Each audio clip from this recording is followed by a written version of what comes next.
अध्याय 8 का हमारा फर्स्ट एग्जाम्पल है। यदि tan A इक्वल 4/3 तो कोण A के अन्य त्रिकोणमितीय अनुपात ज्ञात कीजिए। तो आप लोग जरा ये बताइए कि यहाँ पास tan A लिखा है तो A क्या है? A न्यून कोण है ना। यहाँ पास क्या समकोण दिया है? नहीं दिया है। तो हम स्वेच्छानुसार समकोण किसी एक को मान लेते हैं। मान लो कि यदि हम क्या मान लें त्रिभुज को? समकोण त्रिभुज ABC, ठीक है ना। क्या मान लें?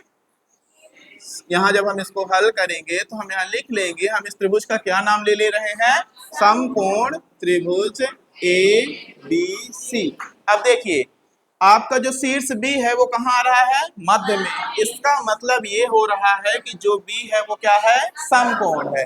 और A और C क्या है? न्यून कोण है। तो यहाँ पास जो A लिखा है वो क्या है? न्यून कोण है, ठीक है ना। तो बोल रहा है तो कोण A के अन्य त्रिकोणमितीय अनुपात ज्ञात कीजिए। तो मतलब न्यून कोण A के अन्य त्रिकोणमितीय अनुपात ज्ञात करके हमको बताना है यहाँ पास, ठीक है ना। तो समकोण त्रिभुज ABC में कोण B बराबर क्या है?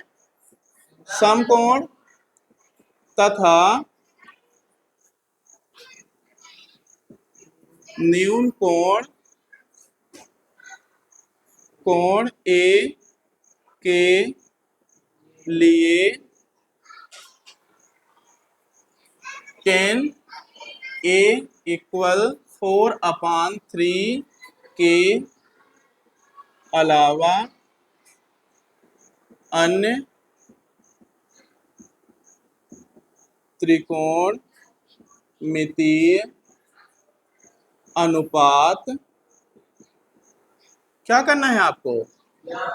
ज्ञात करना है। आप ऐसा भी लिख सकते हो, नहीं लिखने की आवश्यकता है तो सीधा ये लिख देंगे कि यहाँ न्यून कोण A है और हमको क्वेश्चन में दिया है tan A बराबर 4/3, ठीक है। अब सबसे पहले हम दूसरा काम जो हमारा होगा वो क्या करने का होगा? रेखा चित्र बनाने का कार्य होगा।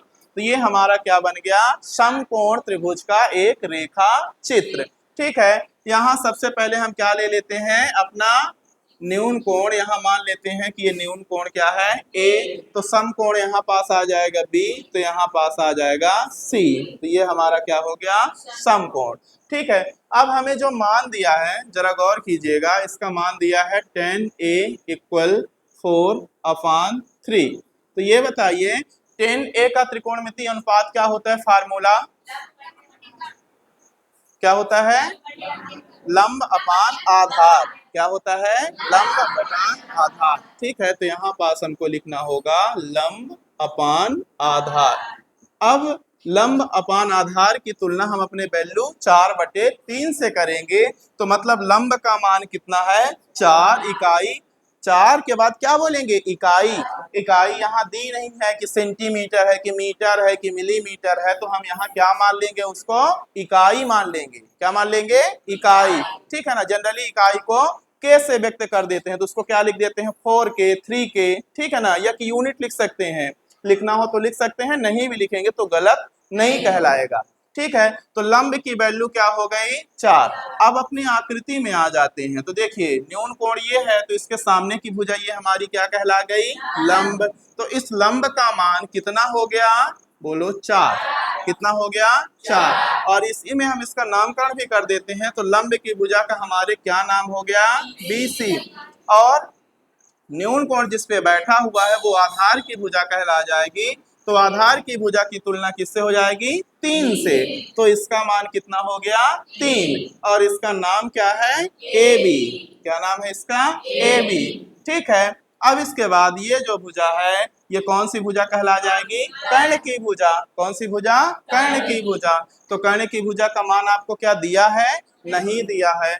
तो हम सबसे पहले यहाँ पास इनका मान लिख लेंगे। लंब की भुजा का मान जो आपको दिया है, लंब की भुजा इसमें क्या है आपकी? BC। BC का मान कितना है? 4। दूसरी भुजा है आपकी आधार। आधार की भुजा का नाम है AB। AB का मान है 3। तीसरी भुजा है आपकी कर्ण। कर्ण का मान है AC। AC का मान नहीं दिया है तो क्या लगा देंगे? Question mark. क्वेश्चन मार्क का मतलब हमें कर्ण की भुजा का मान यहाँ ज्ञात करना है। तो आपको पता है कि किसी समकोण त्रिभुज में यदि हमें दो भुजाओं का मान ज्ञात हो तो तीसरी भुजा का मान ज्ञात करने के लिए हम एक प्रमेय का इस्तेमाल करते हैं। उस प्रमेय का क्या नाम है? पाइथागोरस प्रमेय। तो यहाँ हमें एक लाइन लिखना होगा, समकोण त्रिभुज ए बी सी में के बाद अल्प विराम लगा देंगे और लिखेंगे पाइथागोरस प्रमेय से। ठीक है, तो पाइथागोरस प्रमेय हमारी कहती है कर्ण का वर्ग बराबर लंब का वर्ग प्लस आधार का वर्ग। ये तो हमारा चलो फार्मूला हो गया। अब हम इस आकृति से तुलना कर लेंगे, या कि जो हमने लिखा है यहाँ, कर्ण की भुजा का मान क्या है यहाँ, या नाम क्या है? AC। तो AC का स्क्वायर। लंब की भुजा का क्या नाम है? BC। तो BC का स्क्वायर। आधार की भुजा का क्या नाम है? AB। तो AB का स्क्वायर। ठीक है, अब जो मान हमें ज्ञात है उन मानों को इसी फार्मूले में हमें रख देना है। हमें किसका मान ज्ञात करना है? AC का। AC का मान तो हमारे पास है नहीं, मान किसका है? AB का और BC का। ठीक है, तो BC का मान कितना दिया है? 4। तो यहाँ देख रहे हैं कि स्क्वायर लगा है, तो 4 का क्या हो जाएगा? स्क्वायर। BC का मान कितना है? 3। तो यहाँ भी हो जाएगा 3 का स्क्वायर। आपको पता है कि 4 का स्क्वायर कितना आता है? 16। और 3 का स्क्वायर कितना आता है? 9। तो 16 में यदि हम 9 को जोड़ेंगे तो कितना आ जाएगा? 25। कितना आएगा?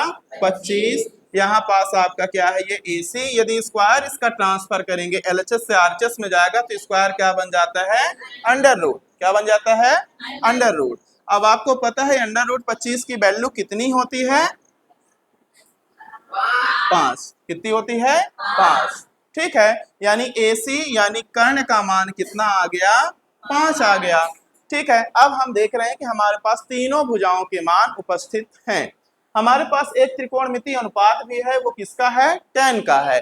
तो हमें किसका किसका ज्ञात करना पड़ेगा? साइन का, कॉस का, tan का तो ऑलरेडी है, फिर इसके बाद कॉसेक का, सेक का, कॉट का, मतलब 5 त्रिकोणमितीय अनुपात हमें यहाँ ज्ञात करने हैं। तो चलिए हम उनको क्रमशः यहाँ लिख देते हैं। फर्स्ट नंबर हमारा हो जाएगा साइन। न्यून कोण हमारा क्या है? क्या आप लोग बता सकते हो? हाँ, तो यहाँ पास साइन के बाद क्या लिखेंगे? A। तो साइन A बराबर क्या होता है? लंब बटे कर्ण। तो लंब की भुजा का मान कितना है? यहाँ देख के बताइए। 4। या कि लंब की भुजा का नाम क्या है? पहले बता दीजिए। BC। कर्ण की भुजा का नाम AC।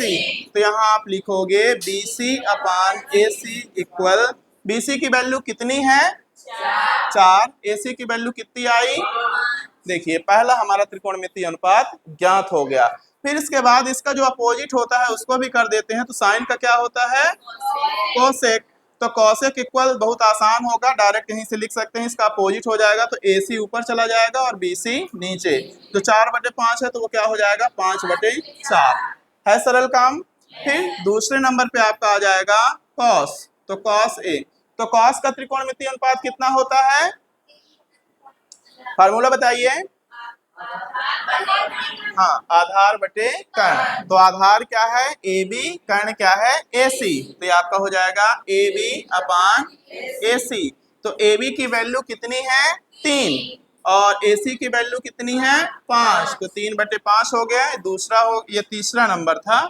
चौथा नंबर इसका जस्ट अपोजिट, कॉस का अपोजिट क्या होता है? सेक। तो सेक A इक्वल, जैसे ये AB अपान AC था, जस्ट इसका अपोजिट कर देंगे तो क्या हो जाएगा? AC अपान AB इक्वल, ये 3/5 था तो ये हो जाएगा आपका 5/3। ठीक है, अगला ऑलरेडी हमें दिया हुआ है पहले से ही, कहीं भटकने की जरूरत ही नहीं है। 10A इक्वल, 10A क्या हो जाएगा आपका? BC अपान AB। तो आप लिख दिए BC अपान AB। इसको भी लिख देते हैं, उसे लिखने की आवश्यकता है नहीं, फिर भी यहाँ लिख देते हैं। इसकी वैल्यू क्या है? 4/3। और इसका जो व्युत्क्रम होगा वो क्या होता है? कॉट। तो कॉट A इक्वल क्या हो जाएगा? AB अपान BC इक्वल 3/4। ये सभी हमारे क्या हैं? आंसर। इस प्रकार से हमारा ये क्वेश्चन हल हो जाता है। क्वेश्चन क्या था हमारा? कि यदि tan A बराबर 4/3 तो कोण A के अन्य त्रिकोणमितीय अनुपात ज्ञात कीजिए। तो जितने त्रिकोणमितीय अनुपात बचे हुए थे हमने उन सभी त्रिकोणमितीय अनुपातों को बड़ी आसानी से ज्ञात कर दिया। ठीक है, इसी प्रकार से जो और क्वेश्चन है उनको आप लोगों को हल करना है।